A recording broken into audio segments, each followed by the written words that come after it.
충주 시장실에 있던 미술품이 실종된 지 5년여 만에 이종배 의원실에서 발견된 사건과 관련해 검찰 수사가 진행되고 있습니다.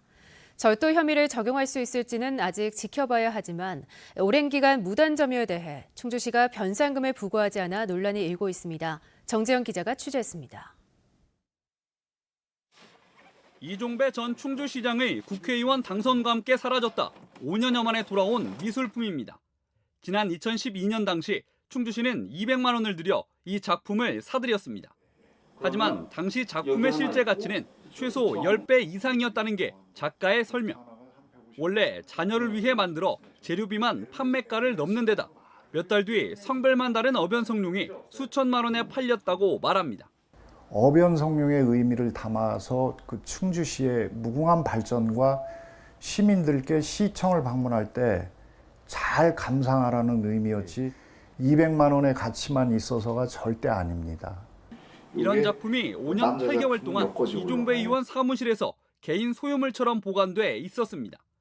왜 가져갔는지 수사가 진행 중이지만 무단 점유는 부인할 수 없는 사실.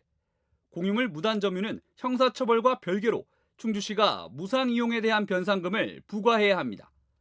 이종배 의원실의 주장처럼 공유물인 걸 몰랐더라도 변상금은 예외가 될 수 없다는 대법원 판례도 있습니다. 1년에 물품 가격의 6%를 책정하는데 여기에 20%의 가산금을 붙여 판매가를 기준으로 하면 약 82만 원 정도 됩니다. 그런데 실종 사실조차 몰랐던 충주시는 작품이 반환된 지 2달이 다 돼가는 지금까지도 무단 점유에 대한 변상금을 부과하지 않고 있습니다. 수사 결과를 기다렸다가 부과하려 했다는 게 충주시의 설명. 하지만 변상금은 점유 의도와 상관없이 부과해야 하고 근거 없이 징수를 미룰 수도 없습니다. 충주시는 취재가 시작되자 부과하겠다고 밝혔습니다. 어떤 무단점유 경위라든가 그런 부분들도 우리 입장에 행정적으로는 좀 파악해야 되지 않나 그런 생각이에요. 결과적으로는 뭐 현재 좀 지연된 부분이 있고 이제 저희가 더 이상 이제 지체되지 않도록 제가 조속한 시일안에 부가 처분도 별도로 검토를 할 거예요. 이번 사건은 경찰이 절도 혐의로 수사를 벌여오다 최근 검찰의 요청으로 결론을 내지 못한 채 송치했습니다.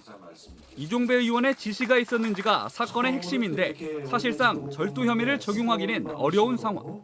사건을 맡고 있는 검찰은 공유재산법 위반 혐의 적용이 가능한지 검토 중인 것으로 알려졌습니다. MBC 뉴스 정재영입니다.